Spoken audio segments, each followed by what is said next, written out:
Šį video norėjau padaryti nuo pat pirmo momento, kai užlipau ant fatbike'o, nes jaučiu, kad žmonės dar didžiąją dalimi ne visai supranta, kas tai yra per dviratis. Tad šiandienos mano tikslas bus atsakyti į 3 pagrindinius klausimus. Pirma, kas yra fatbike'as, antra, kada jisai sublizga ir trečia, ko jis negali. Tad ir šiandienos maršrutą aš pasirinkau tokį savotišką. Važiuosime per smėlynus, per pelkynus, per brūzgynus, na ir visaip kitaip bandysime patikrinti, kas tai yra per žvėris. Tad dabar visą filmavimo techniką ant dviračio ir į kelią.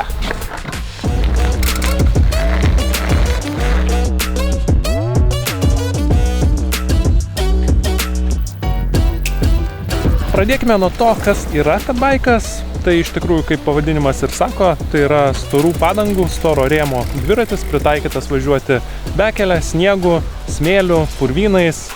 Ant popieriaus tai yra tiesiog tobulas dviratis tokiems kaip aš, kurie linkę mesti kelią dėl takelio. Atvažiavome mes į pirmą tokią rimtesnę vietą ir susidurėme su pirmąja feto problema. Tai yra žmogiškasis faktorius. Fetas pats gal fetas ir pravažiuotų, bet ir gal ir nepravažiuotų, jo. Norėjau sakyti, fetas pats gal ir pravažiuotų, bet problema yra, ar aš noriu juo pravažiuoti. Ir kas bus, jeigu aš vis dėlto nepravažiuosiu ir įstriksiu.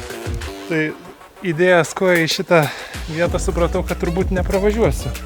Fetas fetų, bet jeigu kelio nėra, protinga bekelė fetas gali važiuoti. Bet kai jau prasideda klimpimai, užvartas, vis dėlto fetas sparnų neturi. Man atrodo, suradau pravažiavimą. Tai žiūrėsim, kas čia bus dabar. Gali būti juokinga.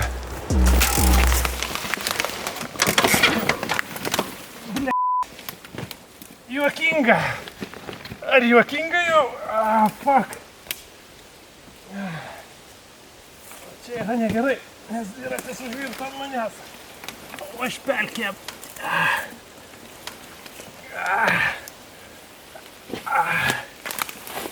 Tu kurmi! Kokia velnė!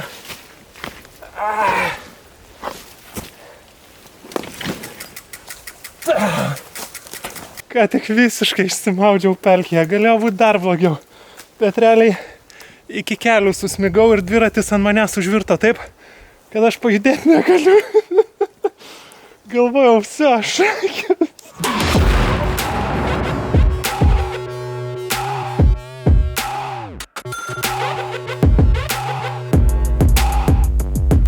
Nu ką, pelkė, 1-0 tavo naudai.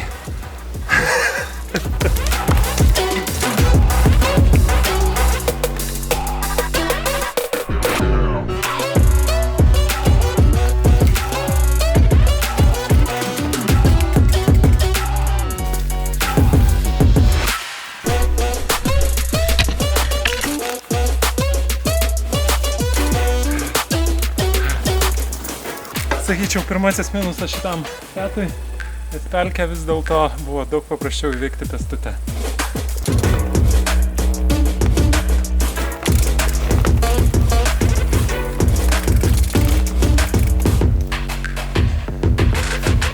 Antras minusas fatbike'ui, neperskrenda per nuvirtusius medžius.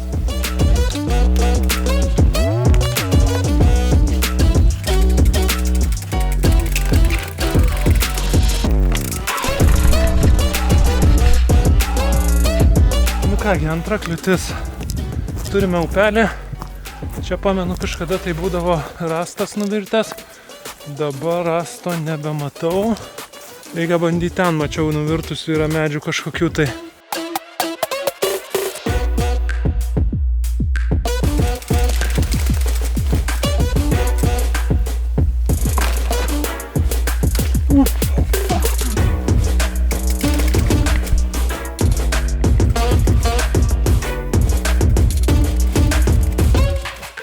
Antras challenge'as įveiktas.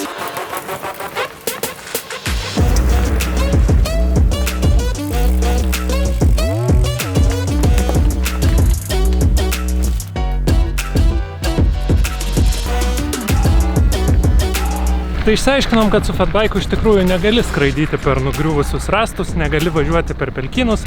Ir galbūt tada kyla klausimas, tai kam vis dėlto tas fatbaikas tada yra reikalingas? Yra du atsakymai į šitą klausimą ir vienas iš jų, leiskite aš jums parodysiu.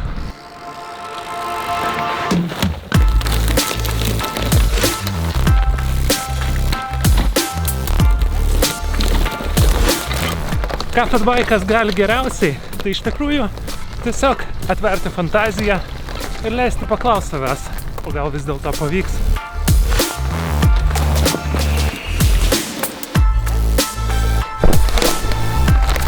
Ir aš iš tikrųjų nenoriu pasakyti, kad čia šitom šakom negali pravažiuoti jokių kitų dviračių. Tikrai gali.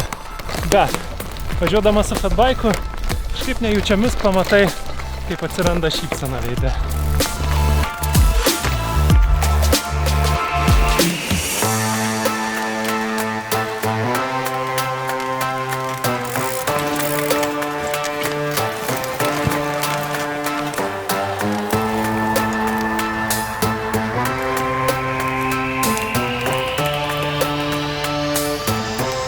Čia visai buvo smagi bekelė, tokia su daug užvartų, šiek tiek rūmų, bet dar fatbaiku įveikiama. Tai šiek tiek pasismaginau, nu dabar smagumai pasibaigė, nes privažiavau upelį, kuris šiaip pats upelis viskas tvarkoja su juo, čia nieko baisaus. Bet kitam krante vien dilgėlės. Genijus su fatbaiku išvažiavo trumpam rankovėm ir su šortukais. Ir tada vat į krūmynus. Pats tas.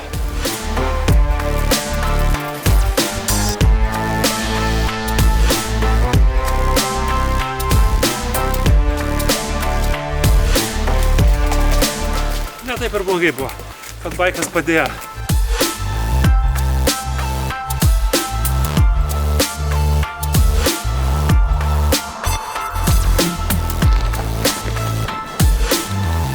Koks tas antras dalykas? Jo turbūt nieko nenustebinsiu. Tai yra pravažumas per smėlį.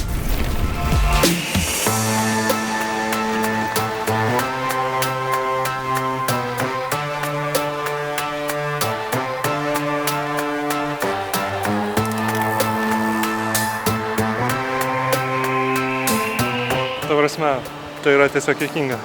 Smėlio kalnas, normalaus smėlio kalnas, kaip pajūryje smėlis ir fatas kaip per nieką, kaip ir sviestą. Pačiau kur, bet ant smėlio tai fatas pasireiškia.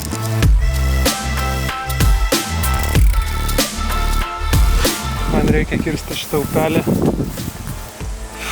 Čia turėjo būti normalus upelis, galvojau pervažiuosiu. Kažkoks užpelkėjęs griovys ir tiek. Ir blogiausia, kad kitam krante aš nelabai matau net. Aš gal jį ir kirsiu, bet ką aš ten darysiu, nes ten vėl brūkydai.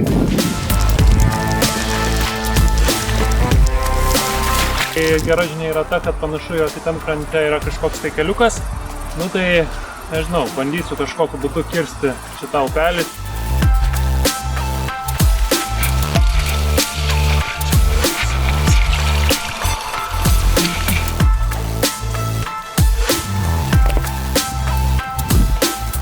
Jo, sausas neišlipau, batai kiaurai šlapintų, į kelią užsėmė, bet bent jau faina, kad upelis gero dugno. Aš maniau, kad jau kai smiksiu, bet ne, net teoriškai turbūt įmanoma būtų bandyti važiuoti, bet jau nebebandyti.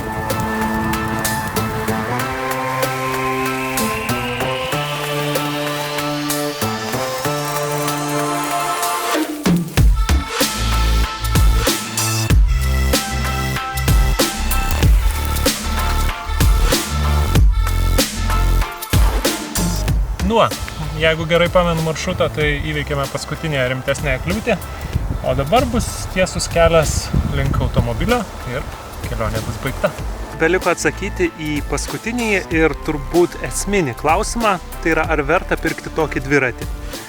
Jeigu vadovautis grinai logika, bet kam, kas nesiruošia keliauti dykumomis, sakyčiau, kad ne, nebūtina.